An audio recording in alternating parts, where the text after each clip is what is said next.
Ah bah écoutez, je vous laisse réfléchir. Il est beau, ouais. Peut-être que sur le live, quelqu'un répondra à ma place, mais il y a un célèbre musée qui est à Neil, et quand vous aurez la réponse, vous serez tous étonnés. Et ben on attend la réponse à la fin de ce live. N'hésitez pas à rester connectés pour avoir la réponse à cette question. Nous on va se lancer dans ce match entre Naï et Sud 29. Un match ultra important pour les récents finalistes du tournoi l'année dernière, Sud 29, qui ont vu le titre leur échapper à cause d'un frustrant carton jaune. Exactement, sur une finale haletante, ça a basculé sur un point de règlement et pas sur le terrain. Donc la frustration était grande. L'occasion pour eux de se reprendre cette année, et ça commence dès maintenant. Et on est parti sur des grosses bases avec Sud 29, le ballon en main, qui va tenter tout de suite d'imprimer sa marque sur ce match.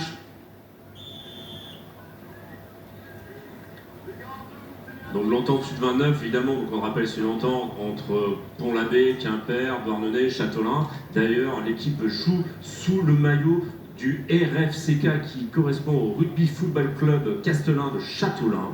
Donc voilà, ils portent fièrement l'entité de leur territoire, qui font leur histoire et tout leur panache. Et du panache, il va en falloir dans les 22 mètres de Naï pour aller potentiellement s'offrir une occasion de marquer un essai sur ce lancement Et de jeu. si vous regardez l'écran, on voit les vieilles gloires cadettes le long de la main courante qui sont venus encourager les copains. Ils savent de quoi ils parlent, ils ont joué ce tournoi. Les parents, les accompagnateurs aussi sont là. Là, c'est l'équipe de Neil. Allez, lancez en touche. Allez, c'est récupéré pour Sud 29 qui va rentrer dans ses 22 mètres à toute vitesse. Ah, Et passage à monsieur vide. l'arbitre qui évidemment sévit. Eh oui. Monsieur Carford à qui on ne va pas apprendre la musique. C'est lui qui l'a fait, c'est lui qui la joue et c'est lui qui l'impose. Le chef d'orchestre arbitre aujourd'hui qui permet à Naï de récupérer ce ballon et d'aller en touche pour se relancer. Attention, ces lancements de jeu vont être ultra importants à gérer.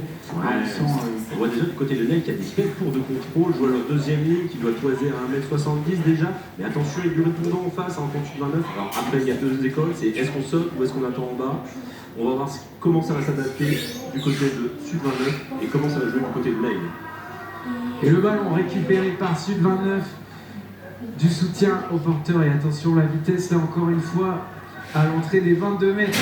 Je te dis, c'est très intéressant, à chaque fois il est dans un faux rythme au départ, il met une accélération dans l'intervalle, il avait tout le monde avec lui, et à chaque fois il arrive à créer des décalages, des écarts dans l'espace.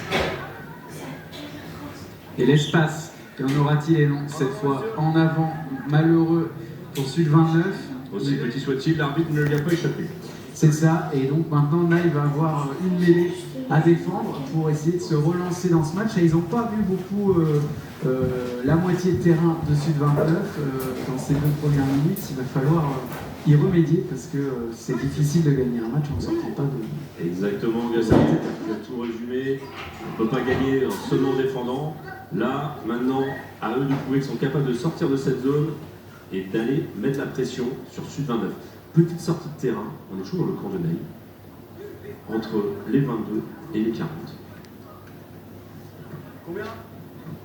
Alors, 5 en touche du côté de Sud 29. Il va sûrement une voler, elle va aller chercher un coup d'avant autour du 10 pour fixer la défense de Naï. Allez, c'est bien récupéré cette fois. Et on ouvre très vite encore une fois. Il y a souvent ces arrivées, là, plein axe, à toute vitesse. C'est après qu'il va falloir concrétiser.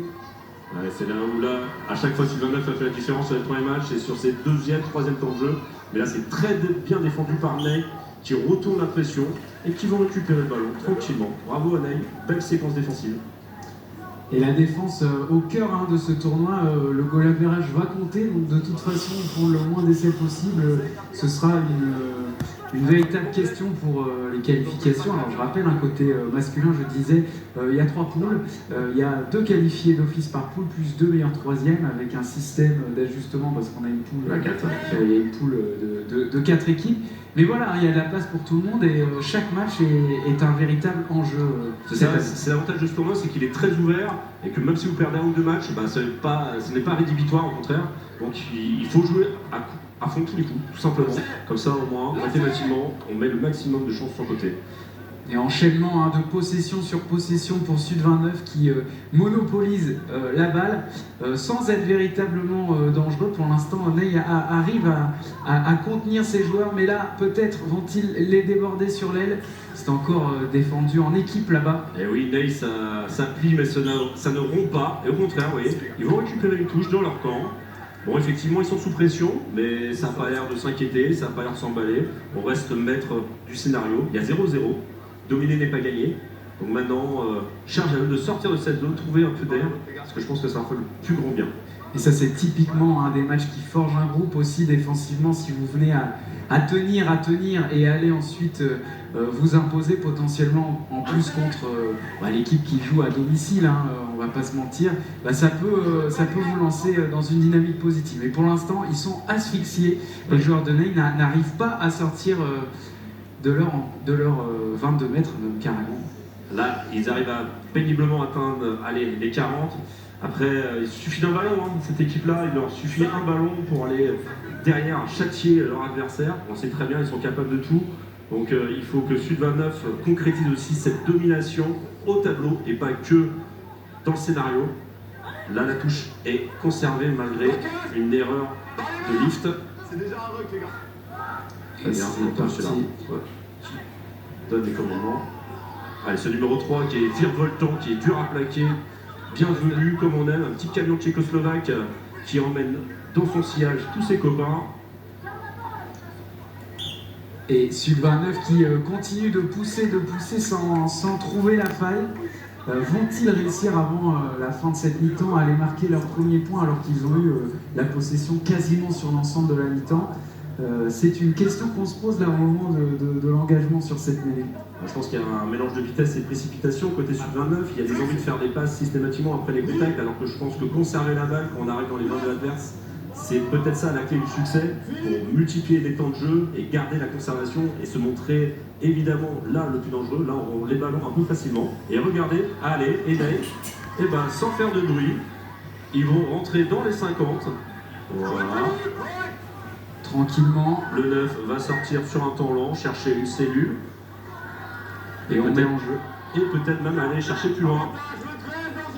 Et voilà la première véritable possession. Là, les temps de jeu s'enchaînent pour Ney, enfin, j'ai envie de dire, pour eux qui ont été sevrés de ballon jusqu'à maintenant. Et voilà, ils récupèrent une pénalité dans le camp de Sud 29. Alors, que l'on nous faire une touche. On joue à la main. Ce sera la touche, va-t-il la trouver? Alors c'est pas une énorme touche, mais mine de rien, ça avance petit à petit. C'est ça. Je pense qu'ils sont confiants sur leur ligne de touche, parce que j'ai remarqué qu'il y avait comme des belles tours de contrôle, comme on voit arriver devant. Donc ils sont confiants dans ce domaine-là. À voir après ce qu'ils vont proposer comme lancement de jeu. Est-ce que ça va ouvrir tout de suite? Fixe avec les avants. Ah, touche à 4. Alors il y a une combinaison. Est-ce que c'est dans le couloir des 5? Elle n'est pas droite. C'est malheureux ça, les petits gestes comme ça alors qu'on approche de la mi-temps qui font que ce match ne se débloque pas pour l'instant. Peut-être va-t-on assister au premier match nul de cette édition.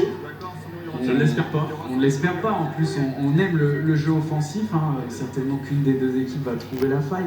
Et de quelle manière est-ce qu'on assistera à la même deuxième mi-temps très fermée? Il va rester une mêlée quand même avant la mi-temps. C'est ça, il reste encore un temps de jeu, un lancement sur une phase tactique. Est-ce qu'on aura un départ du 8 ou est-ce qu'on va aller chercher tout de suite cette ligne de 3 quarts qui nous a fait rêver côté Sud 29? Le ballon est gagné, on aura de pousser messieurs. Et oui, le troisième ligne qui continue son effort alors que le ballon était déjà gagné. Alors, est-ce qu'on peut récupérer un plan large pour voir ce qu'il en est? Le rebond, aïe, aïe, aïe, aïe, l'histoire de cette première mi-temps, le petit déchet technique. On sent quand même qu'il commence à y avoir des petites imprécisions qui font que, en tout cas défensives, qui font que l'embut se rapproche, mais il va falloir quand même régler les 2-3 petits détails parce que là, ça manque de justesse dans le dernier geste. Eh oui, la Sud 29 a vous voyez l'embut plus d'une fois, mais jamais à dame. Le problème, c'est que dans ce sport-là, il faut gagner et c'est au point qu'on gagne au tableau. Et là, pour l'instant, il y a 0-0. Donc bravo à Ney qui a fait le dos rond pour l'instant et qui va sûrement retourner au frigo à la mi-temps avec un score de parité de 0-0 en gardant toutes ses chances sur le second acte. Et attention à ce ballon à négocier, ça va être joué au pied, au métier j'ai envie de dire. Et finalement c'est mal renvoyé, ça attention, Oh là très là, grosse situation, il y a un déséquilibre là, Alors là, évident sur l'aile. faut avancer. On a passé les mains très belles. Et encore une fois,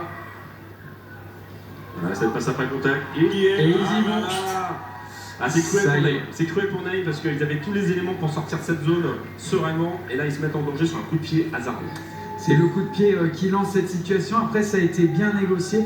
On va écouter Mathilde Monja sur le terrain qui est avec un des coachs.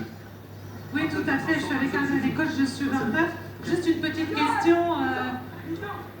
Alors là, les joueurs arrivent et se désaltèrent un petit peu parce qu'il commence à faire très chaud sur la pelouse. Et c'est quand même laisser de la délivrance juste avant cette mi-temps. Donc là, on fait redescendre un petit peu les esprits. Et on va en profiter, hein, comme chaque mi-temps, de laisser les joueurs se ressourcer, discuter entre eux. Je pense que pour Ney, il y a de la frustration. Hein. C'est toujours compliqué de sortir à la mi-temps avec un 5-0 alors que vous avez tenu jusqu'à 1 minute du terme. Ils sont dans le game 5-0. Il suffit qu'ils marquent un essai, qu'ils transforment, ils passent devant. Donc il faut. Rien n'est écrit, rien n'est terminé. Je pense qu'il faut qu'ils retrouvent un peu